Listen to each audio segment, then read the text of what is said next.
দর্শক শুভ সন্ধ্যা। আমন্ত্রণ জানাচ্ছি সিলেট টু নিবেন্দু তালুকদার। গত 28 অক্টোবর ঢাকায় বিভিন্ন রাজনৈতিক দল যে রাজনৈতিক মহাসমাবেশ ডেকেছিল, সেখানে আমিরুল ইসলাম নামের একজন পুলিশ সদস্য নিহত হয়েছেন। আর আমিরুল ইসলাম নামের ওই পুলিশ সদস্য নিহত হওয়ায় যে হত্যা মামলা হয়েছে, সেই হত্যা মামলায় একজন যুবদল নেতা সিলেট থেকে গ্রেপ্তার হয়েছেন। যে যুবদল নেতার নাম আনসার উদ্দিন নামের ওই যুবদল নেতাকে গ্রেপ্তার করেছে rapid action battalion RAB 9। Police হত্যা মামলার অন্যতম আসামি গ্রেপ্তার আনসার উদ্দিন সুনামগঞ্জ জেলা বিএনপির সহসভাপতি ও কেন্দ্রীয় যুবদলের সাবেক সহসভাপতি। শুক্রবার সকালে সিলেট থেকে তাকে গ্রেপ্তার করে র্যাপিড অ্যাকশন ব্যাটালিয়ন র্যাব 9। দুপুরে এ তথ্য জানান র্যাব মিডিয়া সেন্টারের সহকারী পরিচালক সিনিয়র এএসপি আনমো ইমরান খান বলেন, আনসার উদ্দিন সুনামগঞ্জ জেলা বিএনপির সহসভাপতি ও কেন্দ্রীয় যুবদলের সাবেক সহসভাপতি। আনসার উদ্দিন পুলিশ হত্যা মামলার 85 নম্বর এজাহারভুক্ত আসামি। এছাড়াও বিএনপি রাজনীতির সঙ্গে জড়িত সিলেট MAG ওসমানী মেডিকেল কলেজের সাবেক ছাত্রসহ আরও 2 চিকিৎসককে আটক করেছেন আইনশৃঙ্খলা রক্ষাকারী বাহিনীর সদস্যরা। ঢাকা ও সিরাজগঞ্জ থেকে ওই 2 চিকিৎসককে আটক করেছে পুলিশ। তারা 2 জন বিএনপির রাজনীতির সঙ্গে জড়িত বলে জানা গেছে। এ দুজনের মধ্যে একজন সিলেট MAG ওসমানী মেডিকেল কলেজের 33তম ব্যাচের ছাত্র। আটকরা হলেন সিরাজগঞ্জ জেলার ড্যাবের সদস্য সচিব ডাক্তার আতিকুল আলম ও মাল্টিকেয়ার হাসপাতালের মেডিসিন বিভাগের চিকিৎসক, সিলেট MAG ওসমানী মেডিকেল কলেজের 33তম ব্যাচের ছাত্র ডাক্তার MA আজিজ।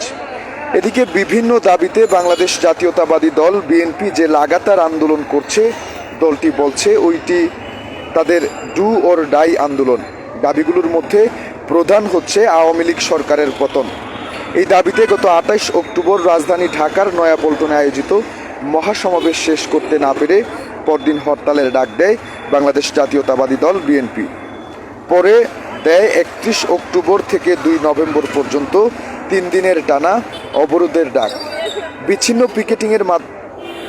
বিচ্ছিন্ন পিকেটিংয়ের মধ্য দিয়ে সিলেটে 3 দিনের অবরোধ পালন করেছে বিএনপি জামায়াত নেতাকর্মীরা।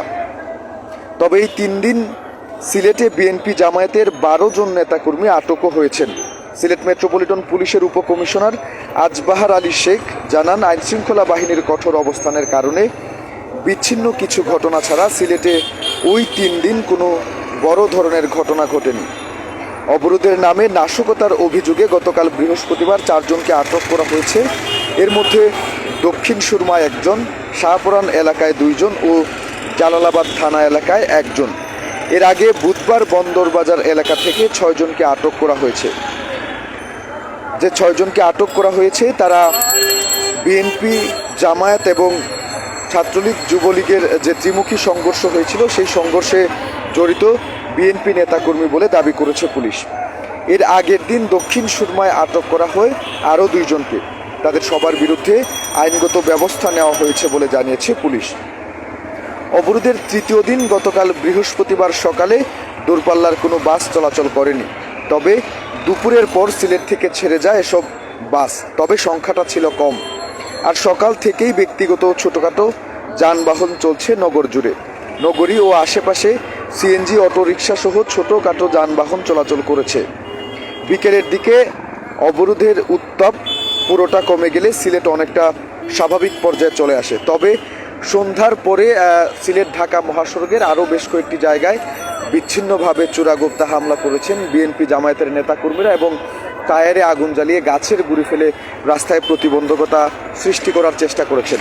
তবে তৎক্ষণাৎ আইনশৃঙ্খলা রক্ষাকারী বাহিনীর সদস্যরা উপস্থিত হয়ে তাদেরকে ছত্রভঙ্গ করে দিতে সক্ষম হয়েছেন। কিছুক্ষণের মধ্যেই আবারও যান চলাচল স্বাভাবিক হয়ে আসে। এদিকে নাশকতা এড়াতে অবরোধের 3 দিন পুলিশের পাশাপাশি র্যাপিড অ্যাকশন ব্যাটালিয়ন র্যাব এবং বর্ডার গার্ড বাংলাদেশ বিজিবির সদস্যরা মাঠে ছিলেন। আর আইনশৃঙ্খলা রক্ষাকারী বাহিনীর সদস্যরা সার্বক্ষণিক সজাগ দৃষ্টি রেখেছিলেন বলেই খুব একটা বড় ধরনের কোনো ধরনের নাশকতা বা সহিংসতা ছাড়াই সিলেটে বিএনপি জামায়াতের ডাকা 3 দিনের অবরোধ কর্মসূচি পালিত হয়েছে। এছাড়াও একদিন আমরা দেখেছি যে বিএনপির যুবদলের এক নেতা নিহত হওয়ার প্রতিবাদে তারা সকাল সন্ধ্যা হরতালে ডাক দিয়েছিলেন। সেই দিন কিন্তু সিলেটে বেশ আমরা উত্তাপ দেখেছি।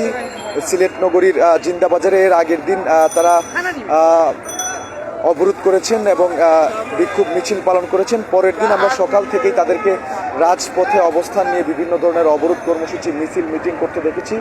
এছাড়াও দুপুরের দিকে কিন্তু নগরীর বন্দরবাজার এলাকায় ছাত্রলীগ, যুবলীগকে দেখে বিএনপি জামায়াত নেতাকর্মীরা তারা ত্রিমুখী সংঘর্ষ চালায়, তাদের উপর আক্রমণ করেছিল। তখন কিন্তু বেশ উত্তপ্ত পরিস্থিতি বিরাজ করছিল বন্দরবাজার এলাকায়।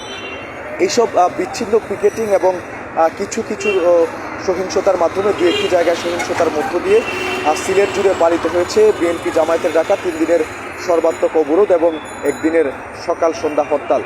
আইনশৃঙ্খলা রক্ষাকারী বাহিনীর সদস্যরা শহরের গুরুত্বপূর্ণ পয়েন্টে অবস্থান নিয়েছিলেন। কোনো ধরনের বড় নাশকতা তারা হতে দেননি বলে দাবি করেছেন তারা। দর্শক, এই ছিল এখনকার মতো আমার কাছে সর্বশেষ। এছাড়াও আরও একটি তথ্য আপনাদেরকে দিতে চাই।